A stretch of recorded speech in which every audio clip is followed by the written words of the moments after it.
Hello, I'm the Nostalgia Critic. I remember it so you don't have to. Why does Robin Williams suck in movies? I mean, occasionally he'll get a good one, but for the most part, they're pretty bad. We know he's funny and we know he can act, so how come he keeps turning out shit after shit after shit? Maybe it's because he keeps picking movies that downplay his talent as opposed to glorifying them. Maybe some of these movies just figure, hey, if Robin Williams is in it, somehow it's gonna be funny. No, you need effort, actual effort, because if you don't, you get Flubber.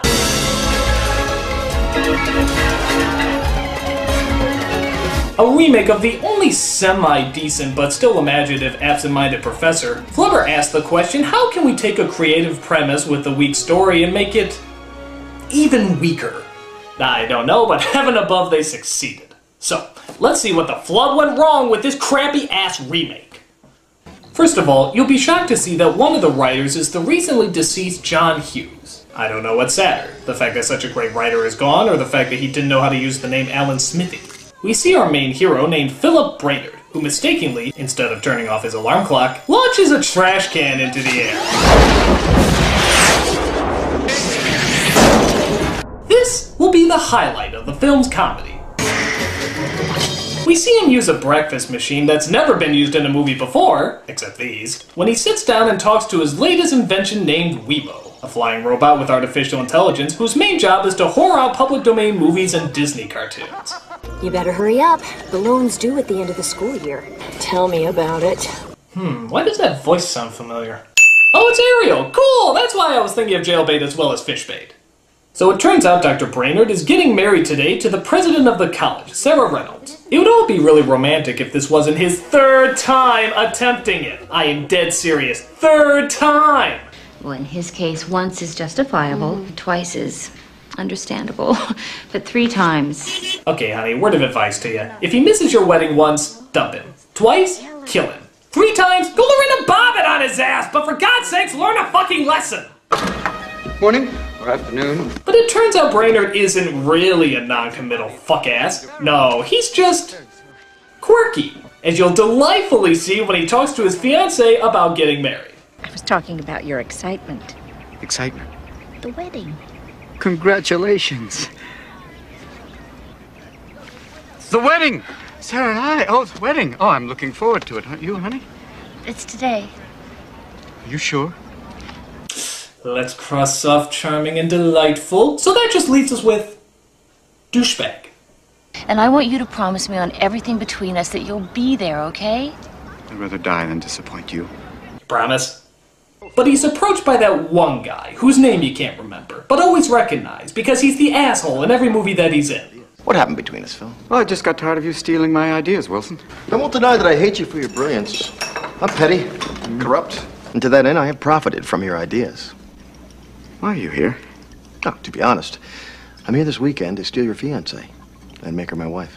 Wow, that is the most blunt villain ever. I should really hate what an obvious cardboard cutout he is, but to be honest, it's kind of refreshing. I just love the lack of creativity with him. It's like he just came out and said, I'm the antagonist. I tied your girlfriend to the railroad tracks, put a bomb on a bridge, and ate puppies for dinner. No reason, I'm just evil. But before he can go to his wedding, his latest experiment seems to be making some fast developments. Behold! There it is! Now it'll work. So yes, he misses his wedding again for this scientific breakthrough. But at least he's doing it for a good cause. You see, the college is going to close, and unless Brainerd can come up with an ingenious invention, he won't be able to get money to keep it open. If I could solve this whole metastable compound business, I could save the college. You know, a new energy source would be worth a fortune. But wait a minute! What about fucking Weibo? A flying robot with the ability to think and create emotions? Don't you think that would be worth a couple bajillion dollars? This is really not an area you're qualified to offer perspective on. You're an idiot! So we see his fiancée literally in tears, but at least our professor created another scientific milestone. That, knowing him, he'll probably use for dog food. Not great, he created Slimer.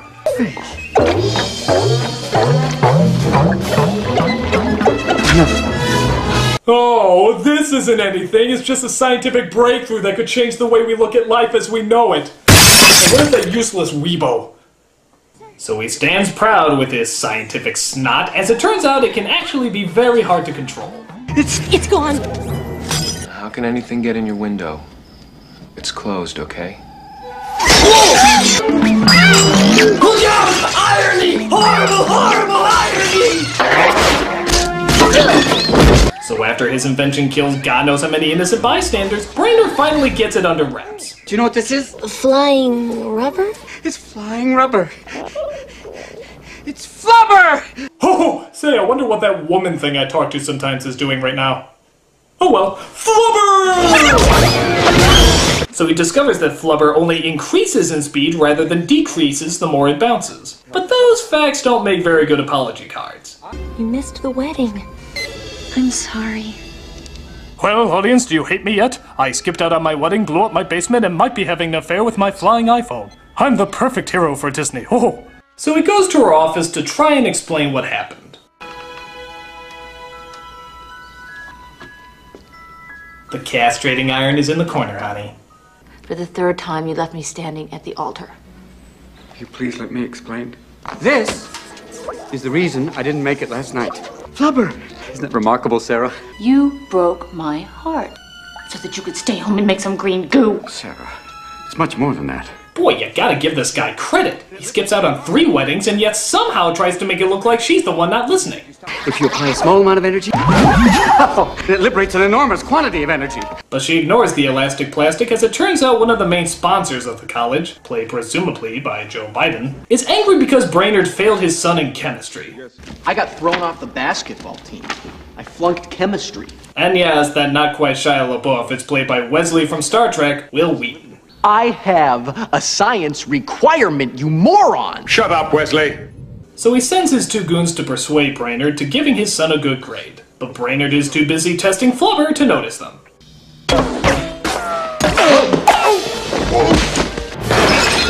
Coding?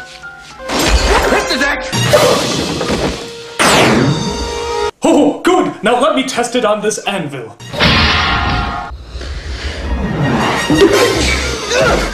Yeah, I think his brains would have painted the house if a bowling ball fell on him from that high. But who cares? Brainerd also figured out how to use Flubber to fly his car. He uses this new ability to do creepy things, like stalk his old girlfriend who's now going out with the obvious villain man. I can't lose.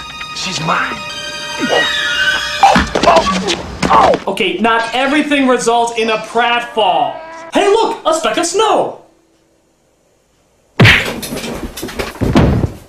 But we also discover that Brainerd isn't the only one with strange romantic lusts. I believe a woman should love a man for what he is and not for what she wants him to be. I don't have much of a smile, but I do have a brain. It's a human matter, not for computers. I don't know when, I don't know how, but I know something's starting right now. So in a disturbingly frightening subplot, it turns out Weebo actually has fallen in love with the professor. And not only that, has created a holographic human version of herself so that she can physically make out with him.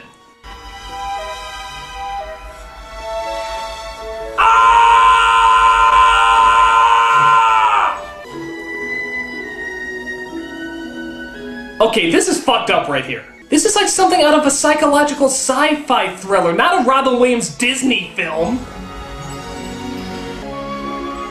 But that's nothing. Look what happens when she takes it just a few steps too far.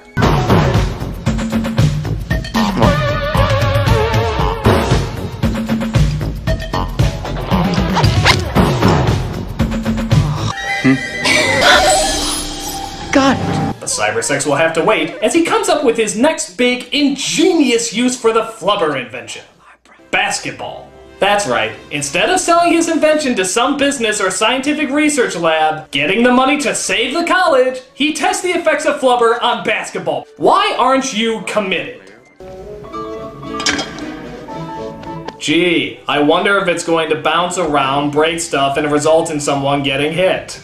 Like fucking clockwork. Why don't they just call this movie Shit Bounces and Nobody Laughs? So he gives Flubber padded shoes to the loser team to try to make them play a lot better. Look, they're all wearing glasses, so they must be part of the losers because they're all wearing glasses. Losers, glasses, loser, glasses. They are one and the same. But back at the house, Weebo unleashes Flubber as they partake in a colorful yet completely pointless dance sequence. Yeah, why don't you go back to making that 3D woman again? The least you can do is flip us some softcore porn while the camera's on you.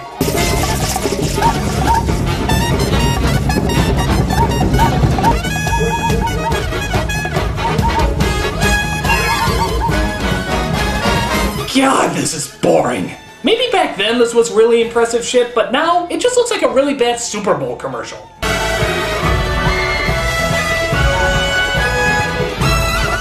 And like I said, there's no point. This doesn't benefit the story in any way possible.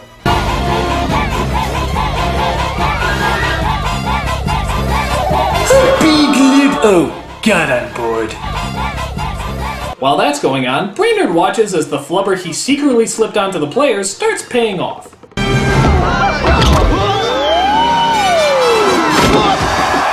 You know, they have a word for this in basketball. I believe it's called, cheating. Jump down! Jepner soaring into the air, next to steal. Look at him go! Jepner. I don't want to die! I don't want to die! I don't want to die! Ah! And Medfield upsets Rutland. And Dale is dead, everybody! Dale is dead! This game is officially dedicated to Dale, who sacrificed his body literally head first to score the winning point. Dale is dead! After the game, Brainerd still tries to win Sarah back, but thankfully she still has a fucking brain and decides to leave him in the dust. So Brainerd tells his woes to Weebo in the hopes of finally figuring out what's wrong with him. Truth is, Weebo, I'm not absent-minded because I'm selfish, crazy, or inconsiderate. I'm absent-minded because I'm in love with Sarah. Nah, you were closer with the selfish, crazy, inconsiderate thing. So, because the machine that he programmed somehow knows more about love than he does, Weebo records what he said and shows it to Sarah. And because the love interests in movies like these are sympathetic dumbasses, she gives him another shot. You know, because he deserves at least 4. So he shows her what Flubber can do as they finally get a good idea about what to do with the stuff. Try selling it! No, you think? I thought that's just what smart people do! But unfortunately, Joe Biden finds out about Flubber and hires his men to break into Brainerd's house and steal it. But luckily, Weebo is there to fight them off. Kiss me, big boy! Gee, maybe if you stopped putting energy into showing pointless film clips and focused on not getting hit with a baseball bat, you wouldn't have gotten hit with a baseball bat. Brainerd and Sarah return home, only to find that the flubber is gone and poor Weebo is destroyed. Tracking. It's me, Professor Brainerd. Focus. Weebo. Don't grieve, Admiral. Just logical. I have been, and always shall be, your friend. Live long and prosper. It's all right. It's okay. Weebo. Can you hear me? Oh, hey, just an idea here. Why don't you fucking rebuild her? I mean, you pretty much created life. Surely you must have kept the notes on how to make another one. Well, it turns out he didn't. But luckily, Weebo did. Yeah, I guess she figured his stupidity would do her in at some point, so she took the time to make a backup of herself on the computer. Boy, talk about the invention being smarter than the inventor. Philip, a full and complete design of me is in this file. I've made a few changes. I've removed a few of my flaws and added a little of you. So I forget things, care nothing about what's really important, and try to pass off being an asshole as delightfully quirky. So Brainerd and Sarah go to get the flubber back from Joe Biden, only to find one of the masterminds behind the whole scheme. The Lovebirds. Oh, yeah, what a shock. You mean the guy who always plays the villain and even stated in the beginning that he was the villain, it turns out is really the villain? Hey, here's a shock too. Ricky Martin is gay. I was just looking over the formula. Dangerous mix. This looks like a job for uninspired slapstick. Get him! Damn it! What is with your sense of balance? You fall more than the serial killer from Scream! Look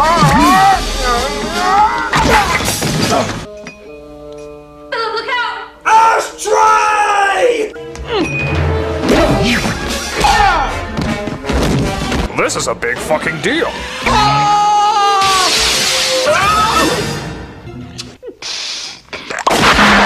Wow, so the guy who wrote The Breakfast Club and Pretty in Pink actually had to write the words "he farted flubber" out of his anus. This is a sad day, people. So they give Flubber back, sell the stuff to save the college, and finally, for the 4th time, try to get married. Be husband and wife together. You may now kiss the video screen. What? You mean he still couldn't make it to the wedding? This guy is ass scum! I'll meet you at the reception. I'm almost done.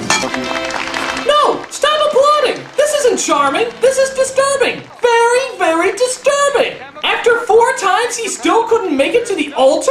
He is a ball of shit! Why are you marrying him? Nothing indicates that he would be a good husband. Where are you spending your honeymoon? Divorce court? Imagine if you guys had kids, what would happen then? Oh, I'm sorry that I drowned little Timmy, but I was really working on this important experiment. Run away, woman! Run away! Go marry that jerky guy! He at least would show up! True, he's a diabolical villain, but he would fucking show up! What a horrible ending! What a horrible movie! What a flat-out horrible experience! I can't believe how badly this movie is written, and I still can't believe it was written by the late, great John Hughes. None of these characters are likable, and the ones who are either stupid or have serious psychological issues. But, to be fair, maybe it was the other writer. I mean, there were 2 writers on this movie, John Hughes and this other guy. Maybe it was the other guy. I mean, in my opinion, I think it would be very difficult to find a film that was not only bad, but worse than this movie that was only written by John Hughes. Oh snap.